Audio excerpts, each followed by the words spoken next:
All right. Check. 1, 2. All right. I think that sounds pretty good. Now, is it going to keep doing that? I don't know.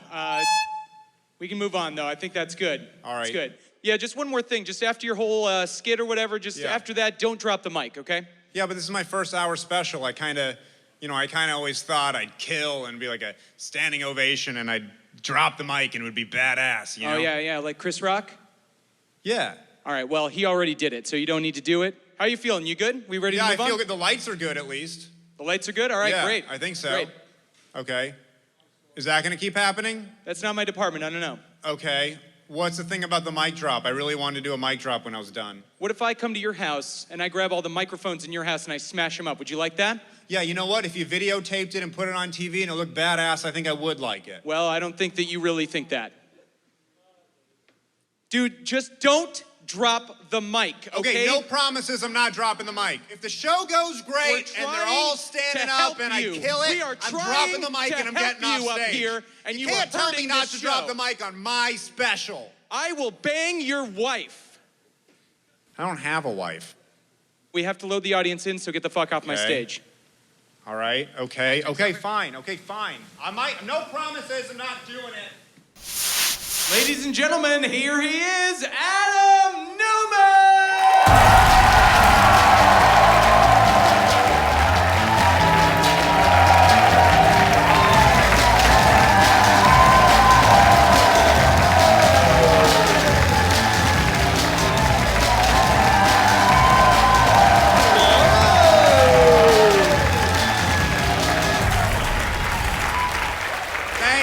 Athens, Georgia, thank you very much.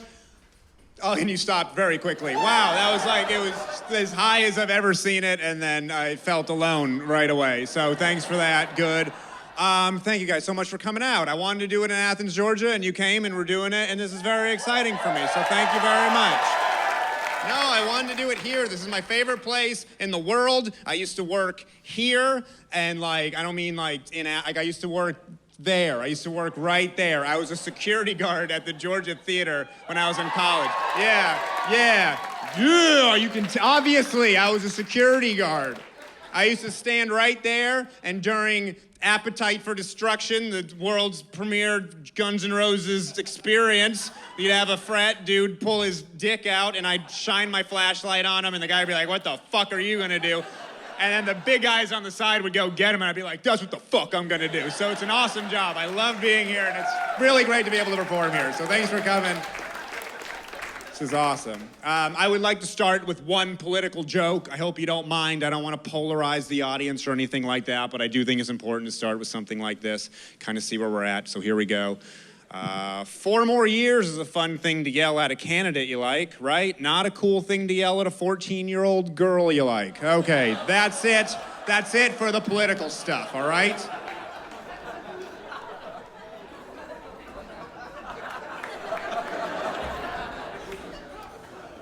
Some of you took a little longer to get the math than the other people.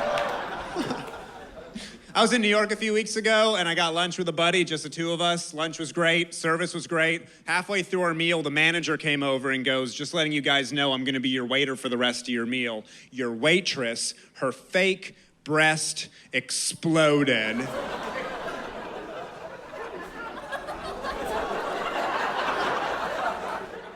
And she had to go to the emergency room, and I was like, "Oh my God, did she tell you to tell us that?" And he goes, "What?" And I go, "Did the waitress tell you to tell us that her breast exploded and that's why she had to go?" And he said, "No." So I said, "Oh, then you could have just told us her shift was over, right? Like, you didn't have to get so personal about it." I don't think the waitress wanted everybody to know. I don't think the waitress was doing her little side work, sprung a leak, and was like, "Fuck, tell everybody in the restaurant. Tell everybody exactly what's happening to my body."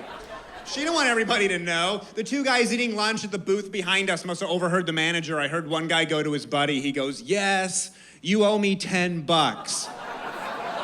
Why? What bet is that?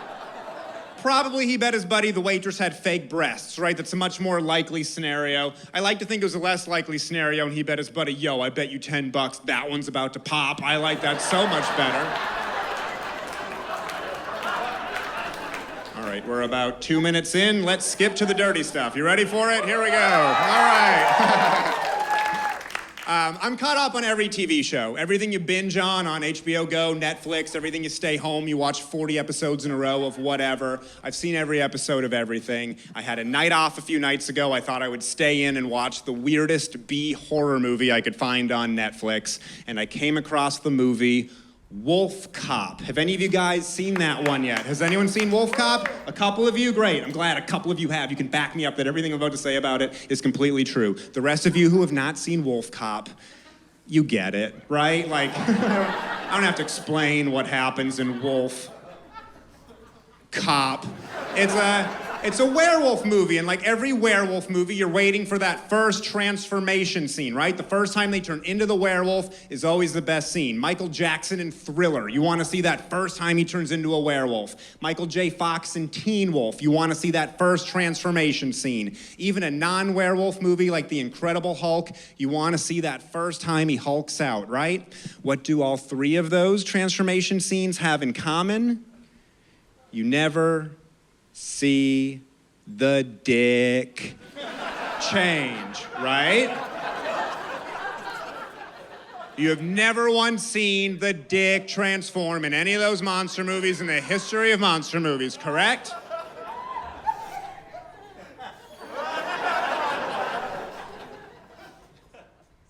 Guess what happens in Wolf Cop? I bet you can guess what happens in Wolf Cop. You see his dick change first. It's the first fucking part of him that changes. I don't know why they don't do that in every werewolf movie. It's the greatest thing I've ever seen. There's a police officer in Wolf Cop that turns into a werewolf. Dick first. And I'm sorry to spoil it for you. Spoiler alert, Wolf Cop 2014. You can watch it when you get home on Netflix. There's a cop, he's like an alcoholic, he's at a bar, he goes to the bathroom to go pee, right? And they don't show his dick right away. They show him standing at a urinal and they show his pee stream, and it's yellow like a normal pee stream. All of a sudden, the pee stream turns from yellow to red.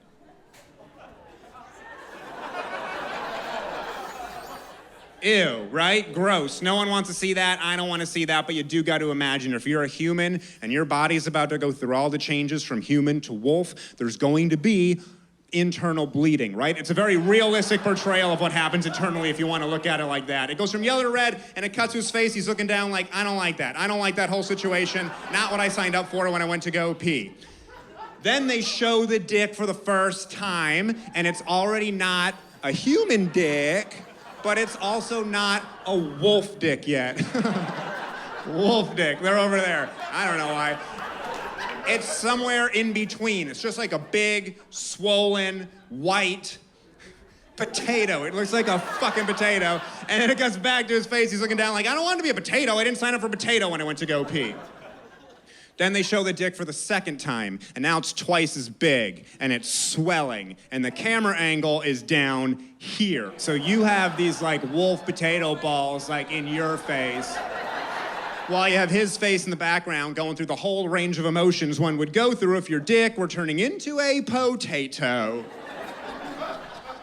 Then they show the dick for the third time, and now it's 3 times as big, and it's pulsing, and it's swelling, and it's bleeding, and then all of a sudden, it explodes, and there's blood everywhere, and out from the explosion just comes a big old black hairy dog dick, and I've never seen anything like that in a movie in my entire life, and the truth is, I haven't seen the whole movie yet, okay? I haven't seen it because I had to stop it. I had to stop it right there. Not because of why you think, because I had to rate it 5 stars on the spot, because I've never seen a scene like that in a movie in my life, and I thought I deserved it. 5 stars for a Wolf Cop, hashtag wolf cock. And here's the thing. I know a lot of you have never, clap if you've never seen me perform stand-up live before. Yeah, okay. I mean, ouch, but okay, I get it. I knew that, though. I knew that going in. A lot of you haven't seen me, so for me to come out and basically open with 5 minutes about a wolf penis, that's risky. I'm gonna lose some of the audience. I know that going in. You guys are weirdly on board for that, so thank you very much for that. But my point is, whether you like that joke or not, who's probably going home and watching the first 20 minutes of Wolf Cop? There you go. I don't get paid shit for that. Now, because of that Wolf Cop joke, because of the last 4 minutes of all of our lives, I was offered a role in Wolf Cop 2. What happened was I saw the movie about a year and a half ago. I started talking about it on stage. People were laughing, so I put an early version of the joke on YouTube, right? Comedians never do that. We don't want you to see an early version of a joke. We want you to see the finished product. But what I was thinking was, I just saw this movie. Once all the other comedians see the movie, they're all gonna start talking about it. I gotta get my version online so everybody knows that I was doing it first, right?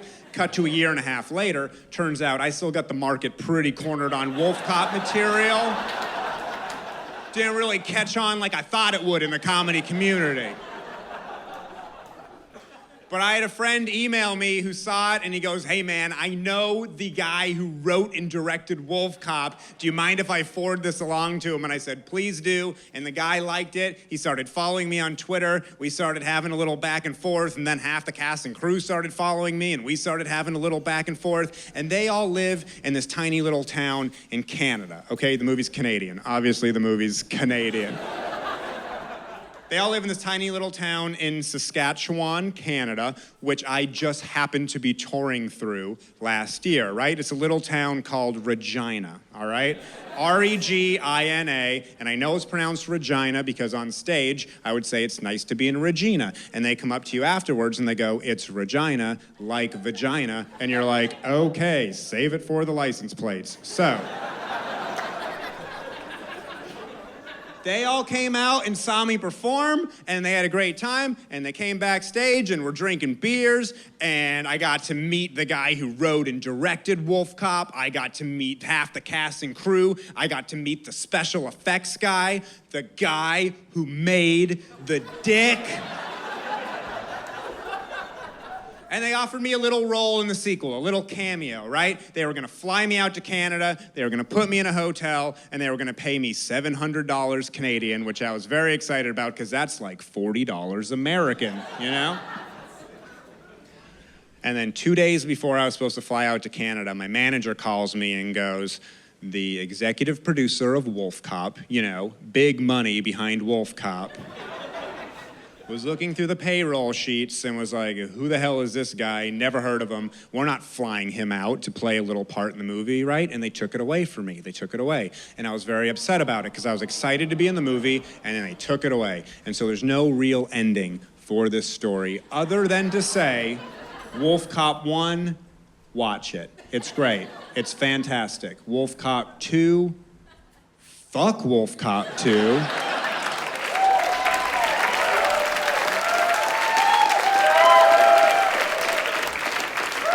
I was supposed to be in it, now I'm not in it, so it could have been better. So Wolf Cop 1, check it out. Wolf Cop 2, I hope the executive producer of Wolf Cop 2 chokes on a big fat prosthetic wolf cock. Is that a good ending for that bit? I think that's a pretty good ending.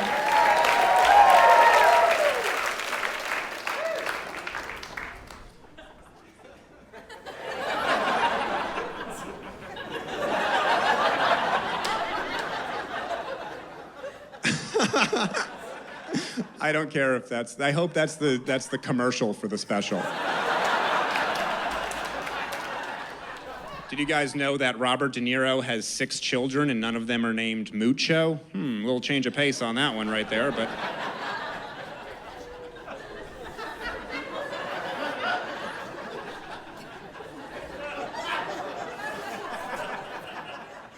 That's the slowest burn I've ever seen on a joke in my entire life.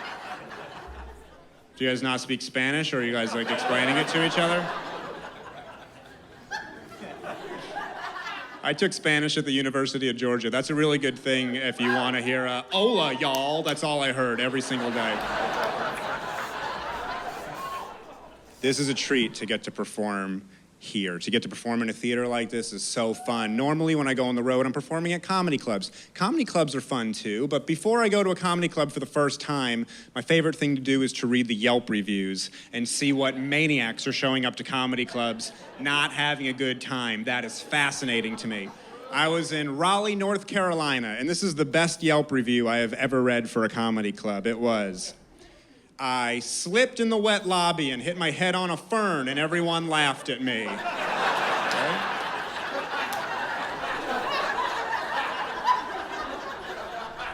Ferns are soft, by the way, so who gives a shit? Then I ordered the fish dinner, and it gave me diarrhea. Then the comedian made fun of me. I didn't like it. 1 star. That Yelp review is funnier than any comedy show I've ever been to. It really is. Comedy's my favorite thing in the world. I hope you guys are having a great time tonight. I would rather follow that guy around than see my favorite comedian. I really would. I don't know who your favorite comedian is. Sarah Silverman, Bill Burr, George Carlin could come back from the dead. Bill Cosby could unrape dozens of women. I would rather follow that guy around while he slipped, hit his head on things, shit himself, and people made fun of him. That's a 5-star evening, if you ask me. That's a wolf cop evening. I was watching this documentary on evolution. Everybody's seen the evolution chart. That is a monkey gradually turning into a man, right? That is the textbook evolution image.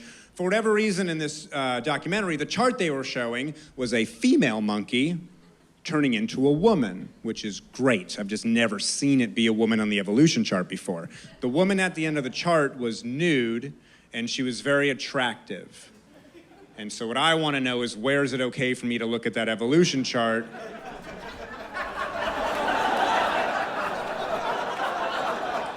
and still be attracted to the naked lady? Like, which one of the naked monkey ladies is it still okay for me to be into? I never thought that before because it's always been a man on the evolution chart. I'm not attracted to men. I imagine women have looked at the evolution chart all these years and thought, like, that one.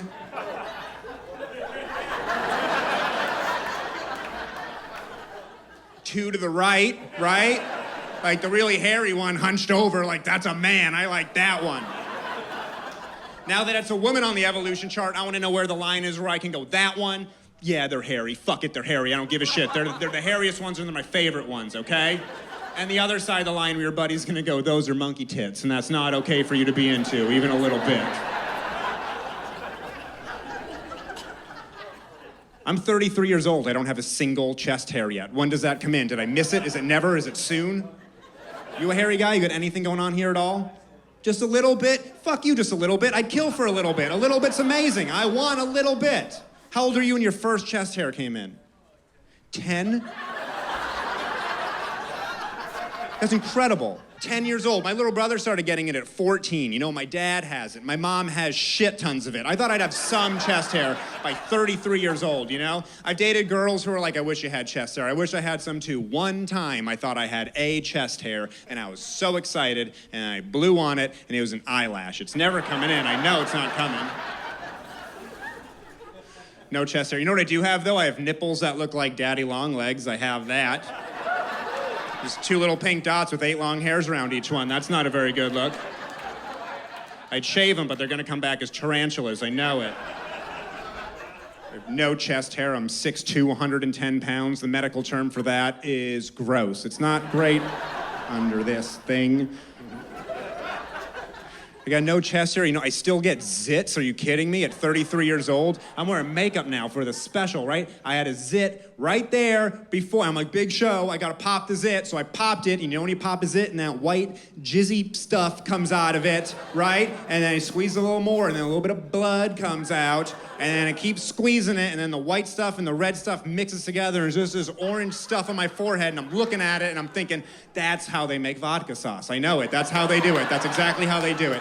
You go to the back of any Italian restaurant, it's just a bunch of 13-year-old kids standing over trays of penne pasta. Woo, there you go.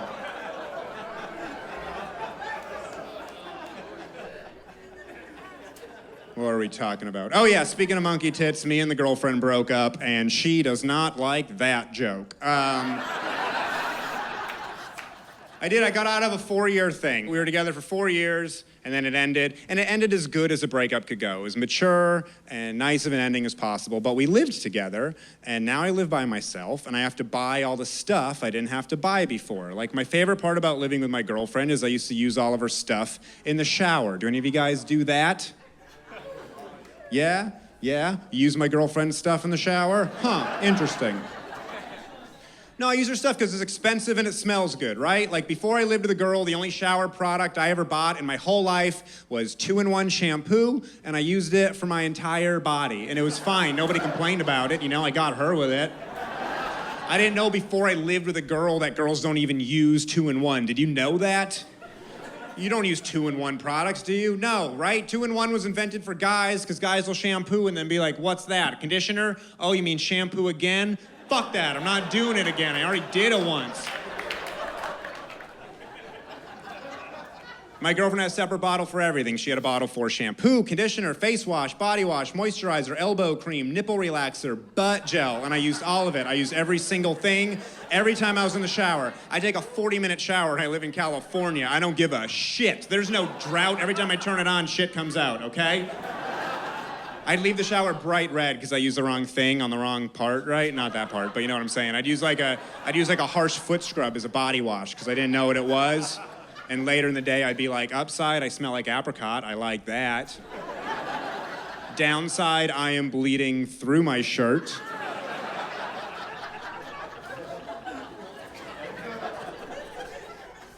She used to use this stuff called doo-doo soap. Have you ever heard of that before? D-U, African doo-doo soap. It looks exactly like what it sounds like. It's this all-natural brown soap. I think I discovered it in the shower by mistake. I think I knocked it over with my elbow or something, and there's just this brown clump on the tub floor. And I was like, what even is that? Like, did that come out of me? I had no idea what it was. I panicked. I tried to mash it down the drain with my foot. I imagine that's what you would do if it was doo-doo. Picked it up, smelled it, took a bite like the candy bar in Caddyshack. Used it, just soap, no big deal. Got a rash. We lived together for 4 years. 1 week into living together, I found pizza crusts behind the toilet, okay? Nobody told me that all girls eat pizza on the toilet. It has to be true, because that's how I dealt with it, okay?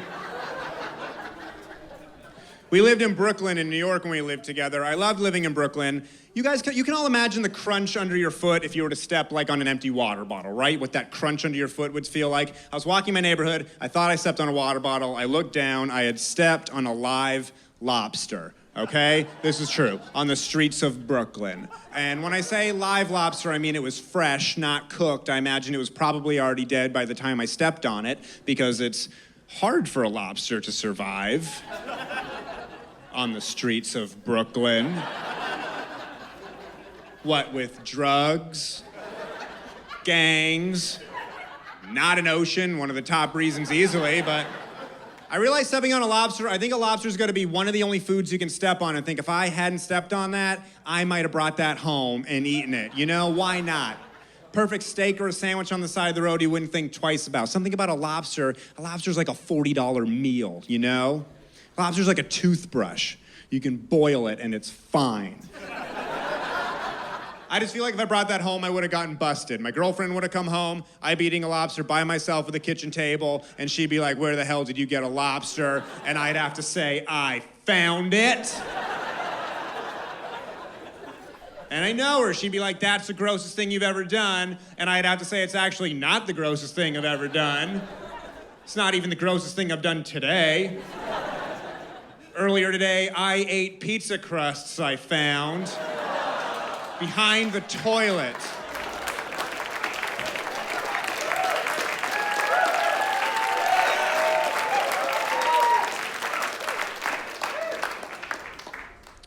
Yeah, that one was pretty good.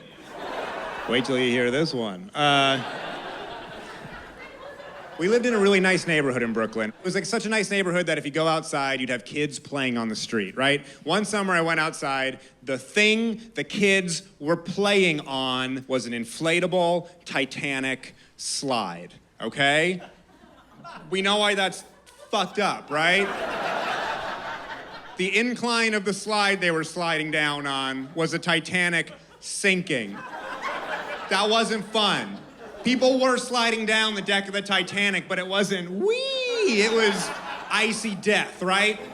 It's a tragedy, and that toy company had to have known that. I want to know what other toys that company makes. Titanic slide, brought to you by the makers of the even more offensive 9/11 Bouncy Castle.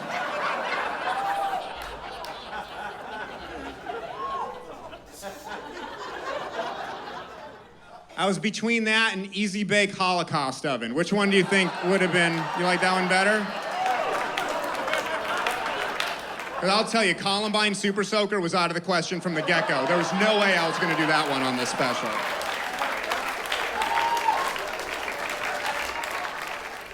We had a cat together. It's hard to get into that. Well, we didn't have a cat together, but we adopted a cat together. I love that cat. Does anybody have cats? Do you love your cats? I love my cat. As people who love their cats, can you admit that your cat doesn't love you back?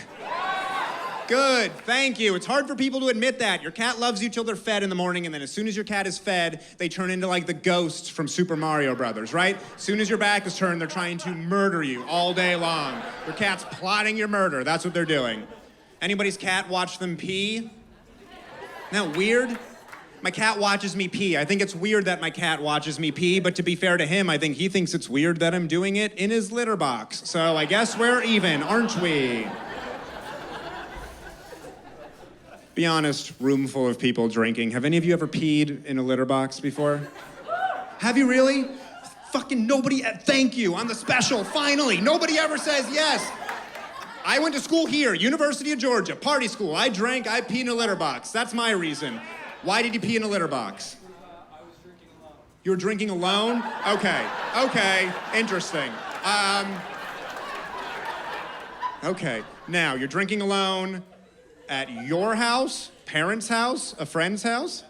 Dad's house? Okay, your dad's not there. You're just there at your dad's house, drinking alone.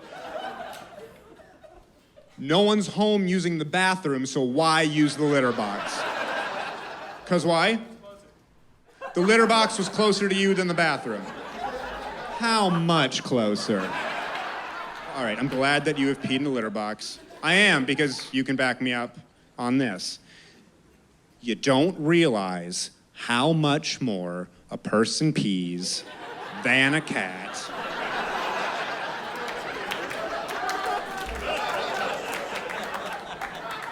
Until you pee in a litter box, right? Clean your cat's litter box, cute little clumps. Person pees in a litter box, it's like a whole sheet cake. It's a big old mud box, and they won't go in it.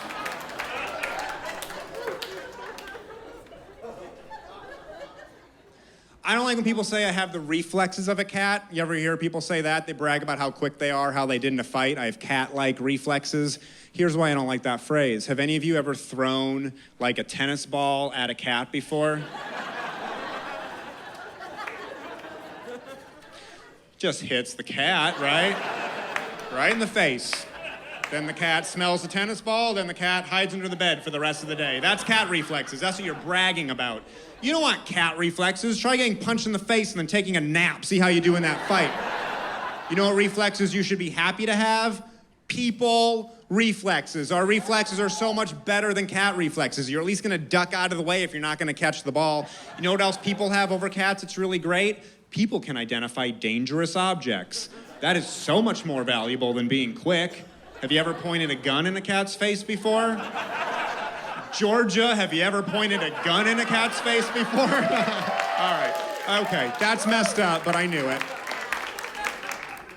Point is, doesn't matter how slow a person you are, you're gonna dive out of the way of a gun. Lightning quick cat with the quickest reflexes, what's it gonna do? Smell the barrel of the gun, rub its face against the barrel of the gun, and that cat's about to have no reflexes. We had a cat, now I'm in California, I have more space, I want a dog. I want a dog really bad. I know I can treat a dog better than my friends treat their dogs. My friend just took her dog skydiving. She did, she strapped her dog to her chest and they jumped out of the plane.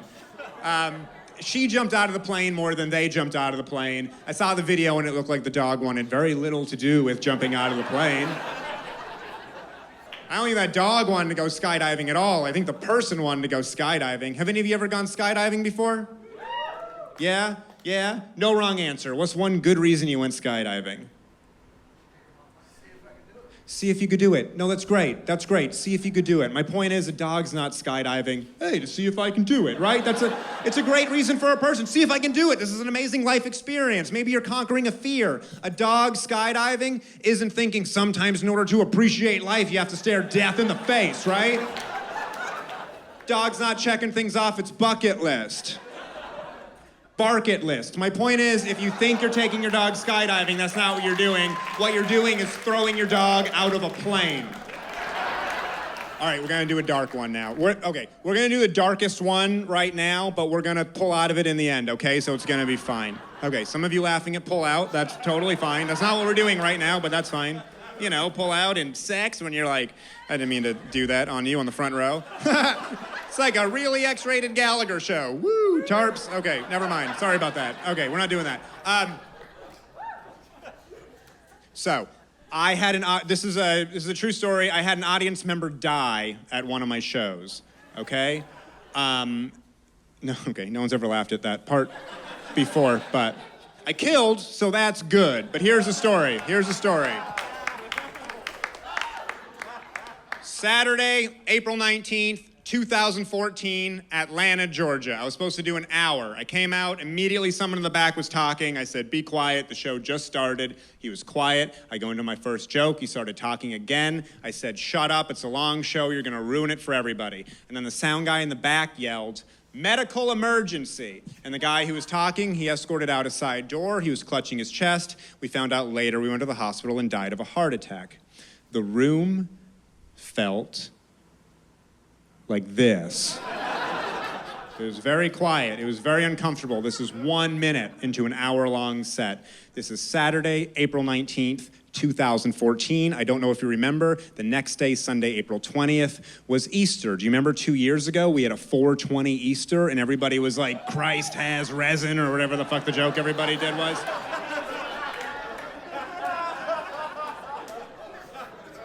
So this is how I dealt with a very tense moment very quickly in a tight room. I said, don't worry, everybody.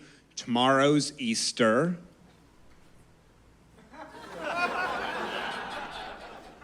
Maybe he'll come back like Jesus did. I'm not saying it's the best joke I ever came up with in my life. I'm saying that's what popped into my head, and it's what I said out loud to deal with a tense moment very quickly. Some of you pulled back, and I totally understand that. Some of you groaned. Some of you laughed. There's an audible response in here. Thank you very much for that, because guess what? In Atlanta, there was none at all. It was so completely silent for like 45 full seconds until a dude in the front row yelled, "Welcome to the South." And that is the most scared I have ever been on stage in my entire life.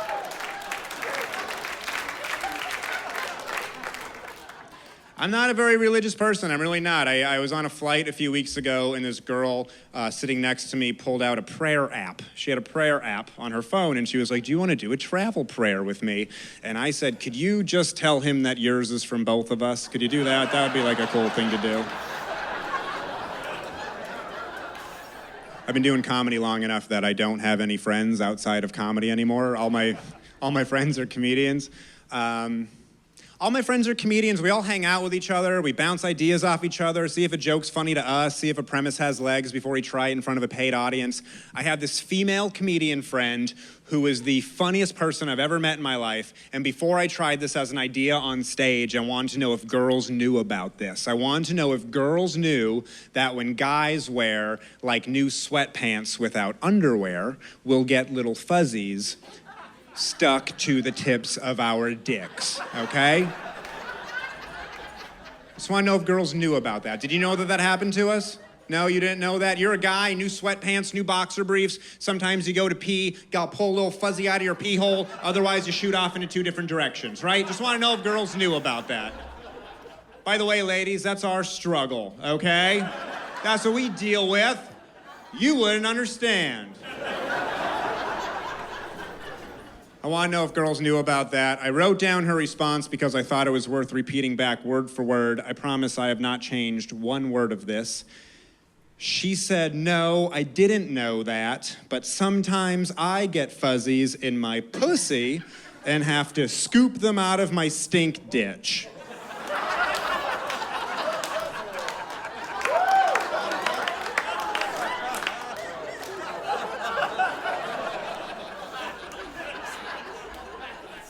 You guys want to talk about that one for a little bit? First of all, she said that, and I was like, okay, that's way funnier than anything that I was gonna come up with. Second, I'll tell a dirty joke. I got no problems telling a dirty joke, but stink ditch is new territory for me, okay? I've never had stink ditch written on my little notepad. I thought that joke was gonna be more about the fuzzies, and we were gonna milk that. Milking's not the appropriate word when you're making that motion, but that's what the joke is gonna be about. She said stink ditch, and it shocked me. She said stink ditch, and I took 2 steps back. The more I thought about it, scoop is the really disturbing part of that whole thing. Scoop is way worse than stink ditch. I'm never gonna be able to scoop anything for the rest of my life without thinking about that girl. I'm never gonna be able to have children who are having a birthday party and I'm scooping ice cream for all the little kids without thinking about that girl's big old stinky stink ditch. There's another new hashtag for you. Hashtag stink ditch. Gash tag, gash tag, gash tag, gash tag. Gash tag. Gash tag. I don't know if any of that's usable, but it's very fun. Here's a fun game I like to play. You guys can all play this. I like to call car insurance companies, Geico, State Farm, whatever one you can think of. And the game is you see how long you can keep them on the phone before they realize you're trying to insure the Batmobile, okay?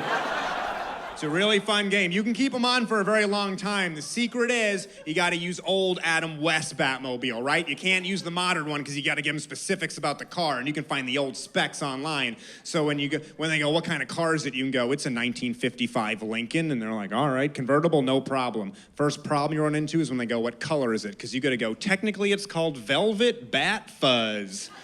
And they're like, what? And then you go, black. You know what? We'll go with black for the purposes of this. Biggest insurance discount you get is if your car has safety features. So when they go, does it have any safety features? You get to go, does it have any safety features? It has shields and missiles. How's that for safety features? That beats the shit out of an airbag, right? If you can say shields, missiles, and sneak in bat scope and still get a quote, that's how you win the Batmobile game. My favorite jobs I've ever had have been working with kids. I love working with kids, and I feel like people look at me and they think that's creepy, right? You look at a young guy like me, a guy in his teens, and you think it's creepy that I like working with kids, all right? But it comes from a really genuine place, you know? When I lived in Athens, I used to be a substitute teacher for like elementary school kids, and I had a blast. And when I moved to New York to try to do comedy, I needed to get a day job, right? So the first job interview I ever had was at a daycare, and the woman asked me a very general, why do you want to work here? And I said, I genuinely enjoy working with kids, but not in a creepy way. And as soon as I said it, I realized that was the creepiest way I could have opened up that job interview. But she kept the interview going. She gave me a break. She knew that I had some experience. She knew I was trying to be a comedian. She goes, in the interview, she goes, tell me a funny story about working with kids. And this is the story I told her in the job interview. I was substitute teaching 2nd grade one day and had the worst class I ever had. Just kids who refused to do their work. It was like a scene out of Kindergarten Cop before Arnold gets his whistle. The kids are running around, they're not working. One kid lifted a desk over his head and threw up. I don't know what it is about 2nd graders that makes them nauseous when they lift things, but it started a chain reaction of 2nd grade body explosions. Another kid got a bloody nose. Another kid locked himself in the bathroom for the rest of the day. I didn't see him for the rest of the period. Never saw him ever again, honestly. He could still be in there for all I know. I don't know. Another kid had a circle around him and he was doing the worm for his buddies. You guys know what the worm is, the little dance on your belly? So I started bargaining with him first. I said, if you will work for the rest of the period, the last 2 minutes of class, you can do the worm for everybody, because he just wanted the attention, and he was like, deal, because 2nd graders are very easy to bargain with. But then all the other second graders were like, whoa, whoa, whoa. If he gets to do something for the class, we get to do something too. And I said, that's fair, but they're uncreative piece of shit second graders, and the only thing they could think of to do was also to do the worm for each other. So I said, fine, if everybody will behave and do their work, the last 5 minutes of class will be dedicated to everybody doing the worm for each other. And that's exactly what we did. Turns out, only the first kid even knew how to do the worm. So as I'm telling the woman in the job interview, I was like, I had one kid do the worm for the class, and I had 22 other second graders awkwardly humping the floor. As soon as I said it, I realized, no, that was the creepiest thing I could have said at that job interview.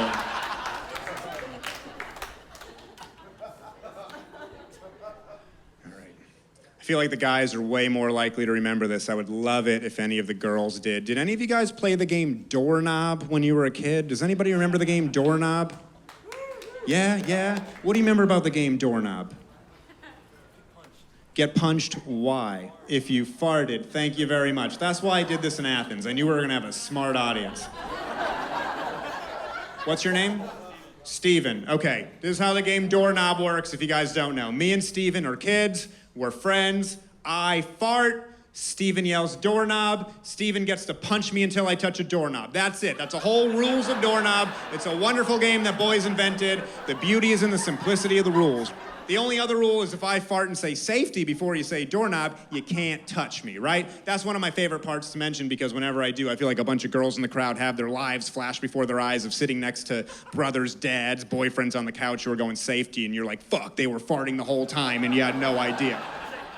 Ladies, if you want to fuck with a dude, if you really want to fuck with a dude, not one who's sitting here because they know, but next time you're sitting next to a dude on a couch and there's like any moment of silence and any awkward moment of silence, just go, safety. He'll go, gross, and what the fuck? He'll have no idea how you even know about that game.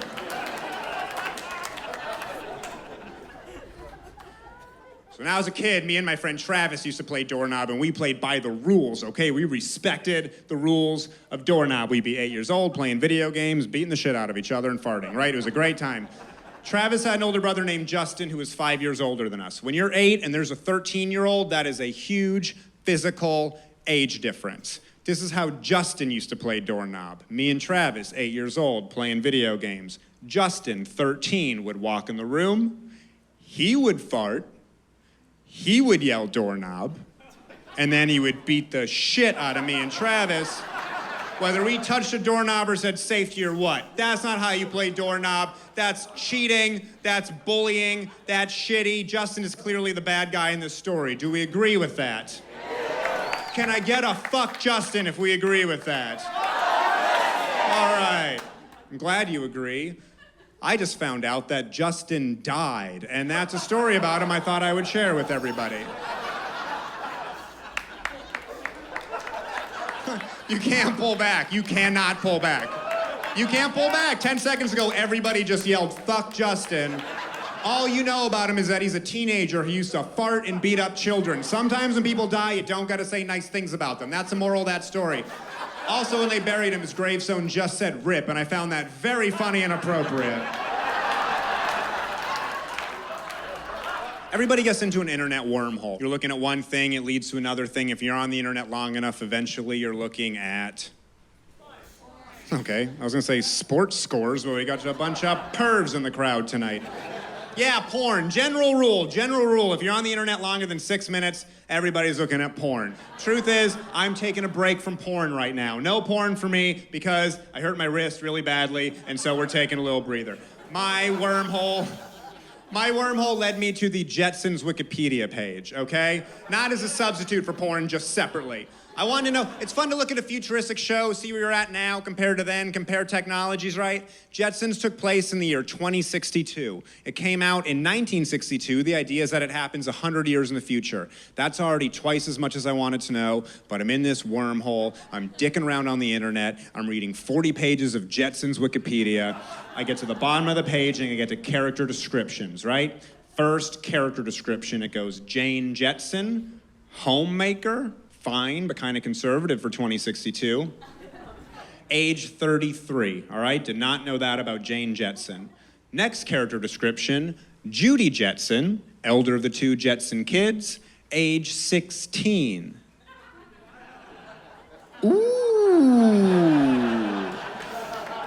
Anybody want to do that math real quick?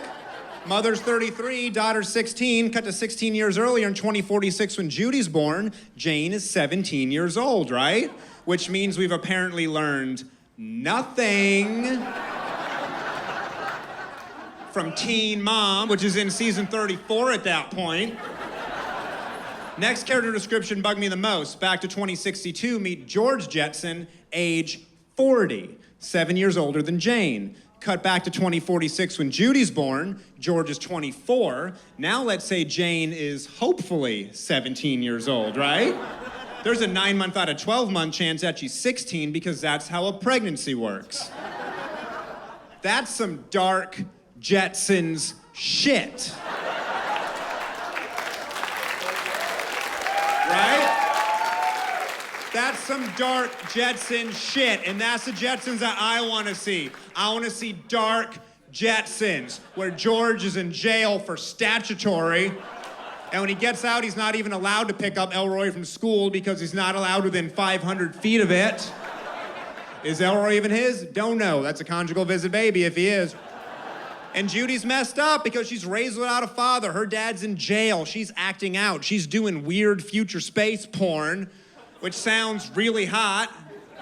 And I'm gonna look for it as soon as my wrist is feeling better. There you go.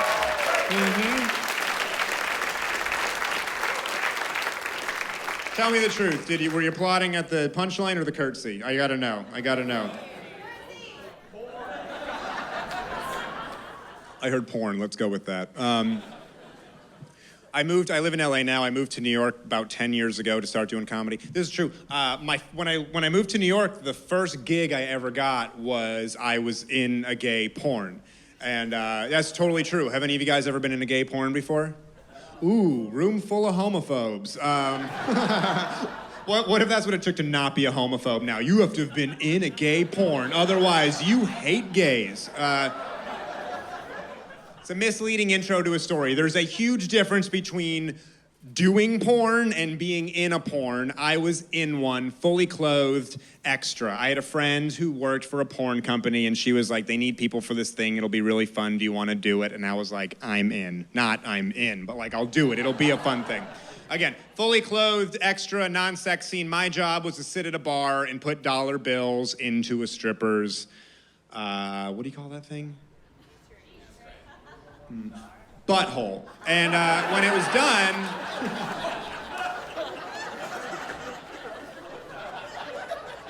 done, I figured I gotta document this experience, right? Hopefully this is the only time I'm ever gonna be on a gay porn set. I should take pictures with all the porn stars, right? And so I did. I don't know if any of you have ever taken a photo with a male porn star before, but they pulled their dicks out for the pictures, and you don't even gotta ask them to do it. They just do it automatically. It's very nice of them. One of them offered to let me hold it for the picture, which is above and beyond. What I learned about myself that day is I am willing to be in a photo with a man holding his own penis. I am not willing to be in a photo holding the other guy's penis. Just the line I learned about myself. But I have all these photos of me and these porn stars holding their dicks, and this is 10 years ago, right? There's no Instagram. You can't post that stuff on Facebook. I didn't have anywhere to share all these photos, which is why we take them in the first place, right? So I did what I think a lot of us would have done, and I sent those pictures directly to my mom, okay? And I thought about it before I did it. I thought these aren't just some gross, dirty dicks off the street, right? Like, these are porn star dicks. These are the best dicks, right? These are the biggest, shiniest, veiniest, camera-ready cocks for my mom. I thought my mom was gonna be like, ooh, the best dicks with my number one son. I thought she was gonna like stick them on the fridge and show them to neighbors and stuff. My mom called me immediately and she goes, who are all these guys you're hanging out with? With all these tattoos. She was so much more concerned that they had tattoos and they fuck each other on camera for money.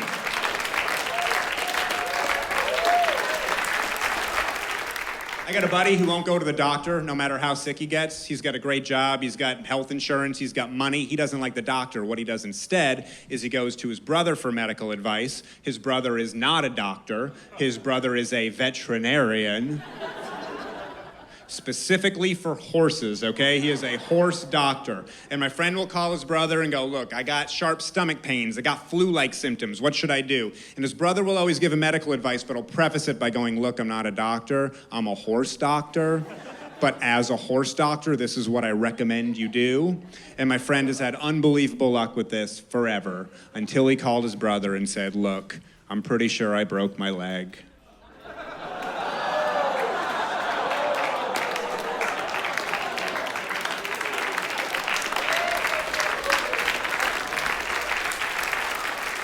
And his brother was like, you're gonna have to shoot yourself. And that's my newest joke. Did you like it? Yay or nay? Come on. Horse stuff.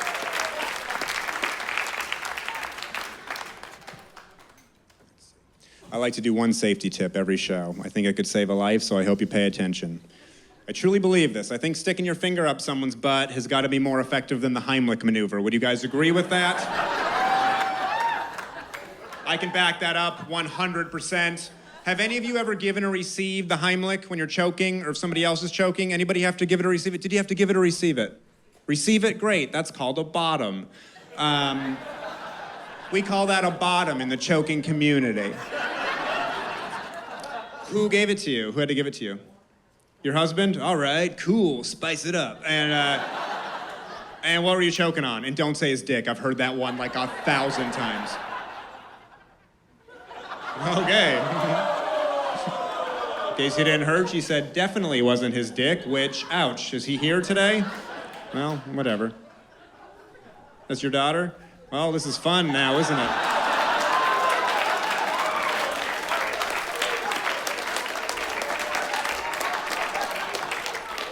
What were you choking on?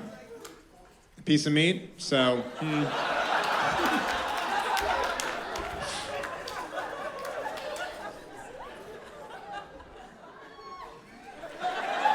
It's just fun, because, you know, this is going to come up at Thanksgiving now forever. Going to be like, remember when we were at the comedy show and we were joking about dicks and meat and stuff? It's just a fun thing that's happening right now. All right. This is why I think the finger works better than the Heimlich next time you see somebody choking. When you're choking, you're gasping for air, you're trying to survive, you got something in your throat, add to that a friend, a stranger, anybody behind you thrusting at your belly. It's a very confusing time, right? Somebody runs up behind you and sticks their finger up your butt, your brain immediately changes to, we gotta get this thing out of my throat because we got bigger shit to deal with right now. That's all I'm saying.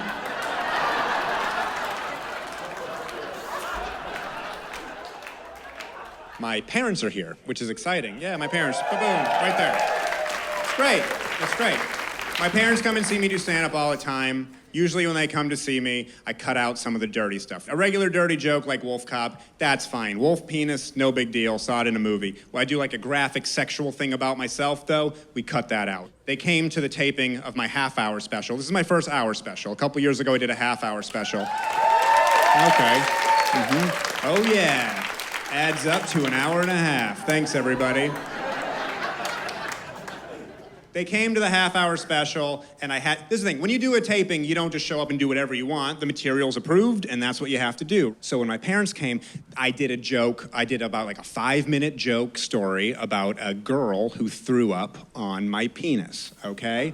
And I never tell that story when my parents aren't in the crowd, but for the half-hour special, I had to. So I did it, and they were sitting in the crowd, and after the show, I went backstage. My mom was talking to some friends. My dad saw me first, and he goes, congratulations, great job. And I said, thanks, but it was really uncomfortable for me to do that throw-up joke in front of you. And my dad goes, oh, that's happened to me before. Don't tell your mother. Okay, so.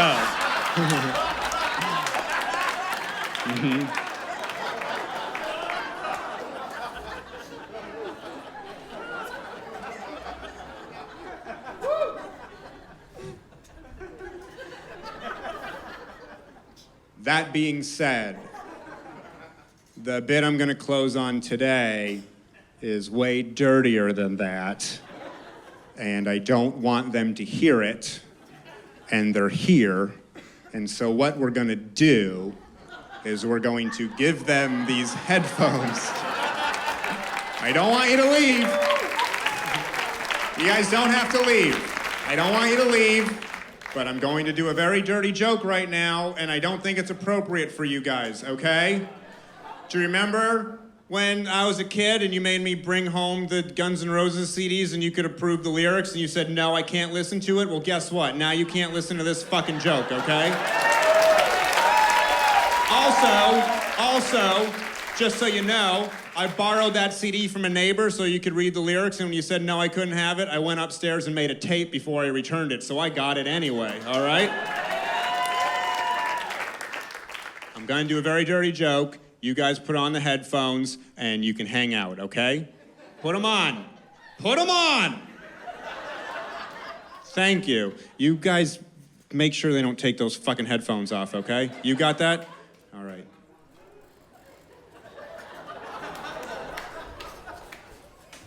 This is what they gave me for fucking stairs. Jesus.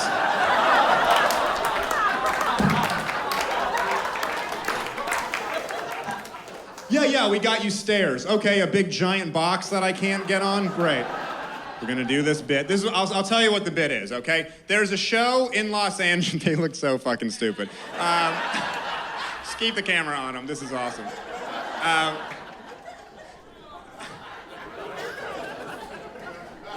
There's a show in LA that I got asked to do that's way out of my comfort zone, but I agreed to do it and it ended up being really fun. And it's called Competitive Erotic Fan Fiction, okay? Everybody know would everybody know what erotic fan fiction is? Do you guys know what that is? Okay, okay. If you don't know, what's any TV show that you like? Broad City, great. Name me 2 characters on Broad City. Abby and Alana, oh my God, I hate this so much because I'm friends with Alana and Abby, and I'm very sorry that I'm about to say this, but this is how erotic fan fiction works. You're watching Broad City, and you're like, you know what there's not enough of? Abby and Alana fucking scissor kicking, 69ing, like whatever. I'm so fucking sorry, Abby and Alana, you know what? They wouldn't even give a shit. Okay, so that's how erotic fan fiction works. You're watching Broad City, there's not enough of Abby and Alana fucking, so I'm gonna write, do not leave. You sit down and you listen to this erotic fan fiction story. Hey!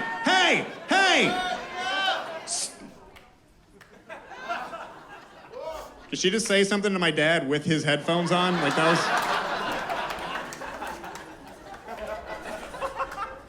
Camera thing, I feel like you have the biggest reach. Like, if this had a fucking hook on it, you could be like, this thing's like the hook thing where you put like $1 in and it pulls out a little fucking stuffed animal. It's like, boom, if that could do that with audience members, how fucking badass would that be? They tell you at the beginning of the show, they're like, don't get up and go to the bathroom, the show's only an hour. And then like, you like say you had to get up and go to the bathroom, this thing just chased you down, it was like, bam, bam, bam. And then somehow a finger that came out that went, bam, you had to stay there the whole time. That would be fucking badass.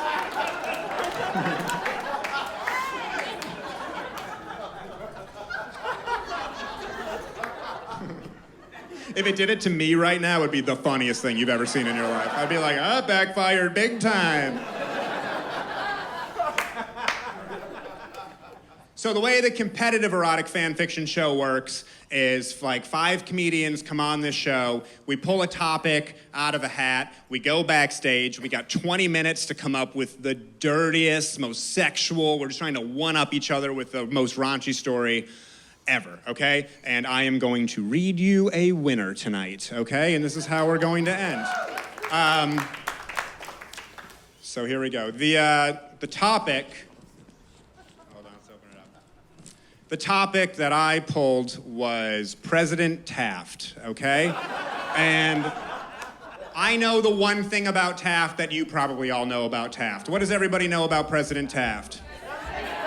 Exactly, the president's so fat he got stuck in a bathtub. Okay, here we go. So, competitive erotic fan fiction, President Taft.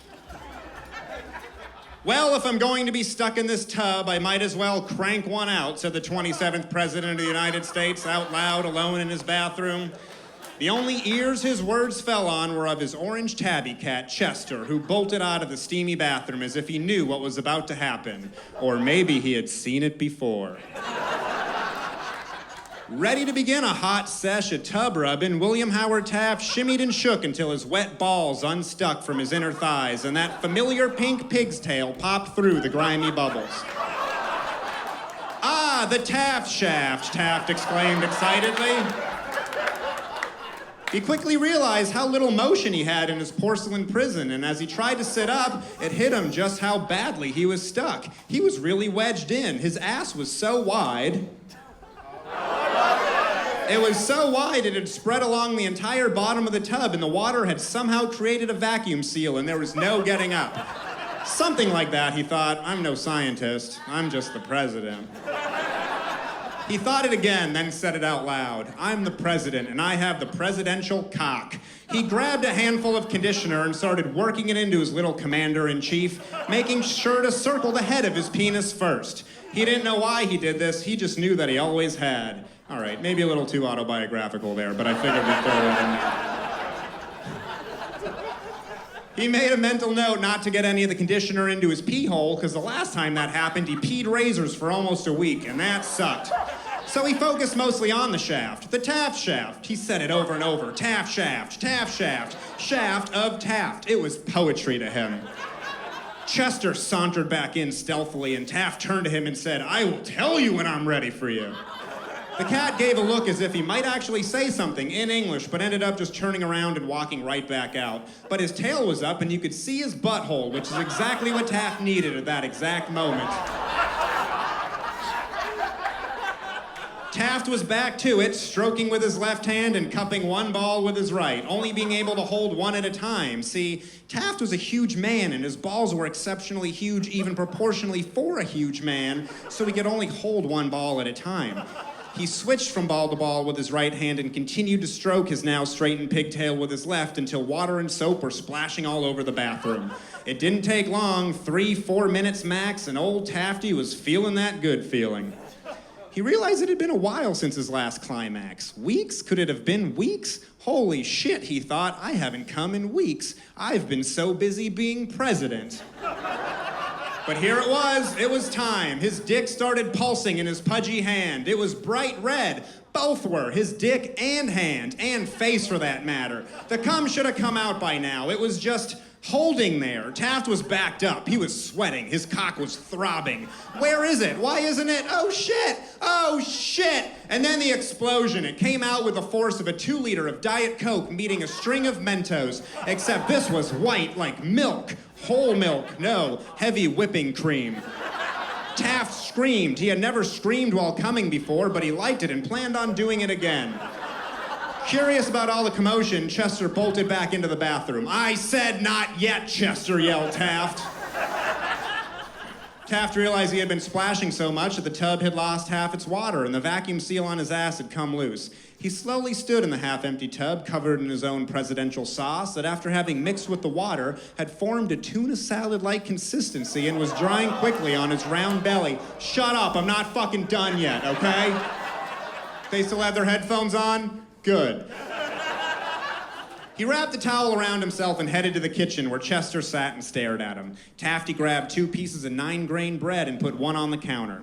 He took the other and lapped the tuna-esque substance off his belly, then mushed it into the other slice to make a sandwich. Whatever cum chunks were left over, he managed to shake into Chester's little kitty dish. Taft and Chester sat in the kitchen and ate every last bit of his tuna salad cum. Between bites, Taft turned to Chester and said, "Thanks for showing me your butthole. It saved my life." And that's the story of how Taft got out of the tub. Athens, thank you very much. I really appreciate it. You guys were amazing. Thanks for coming out. Oh, come on. Okay, come on. See what they're doing? See what they're doing? Stand the fuck up. Yeah, that's fine. Okay. Thank you, everybody.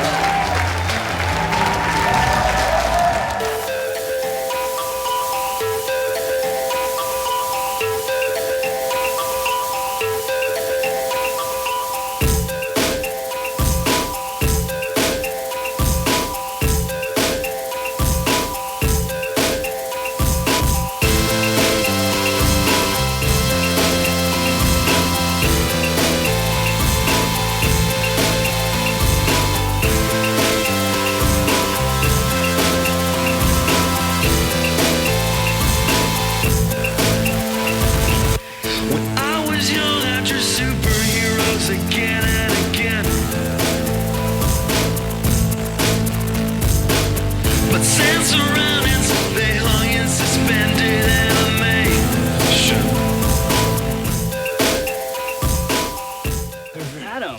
I'm with recordsetter.com. All right. And you actually just set the record for the highest mic drop. So congratulations to you, sir. Thank you very much. Very good. World's highest mic drop.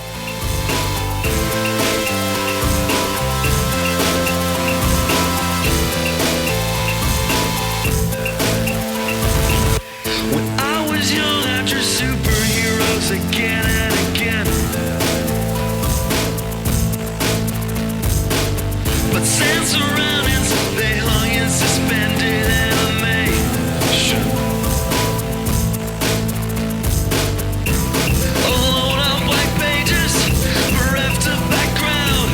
That's wanting for context, I feel like them now. Is it over?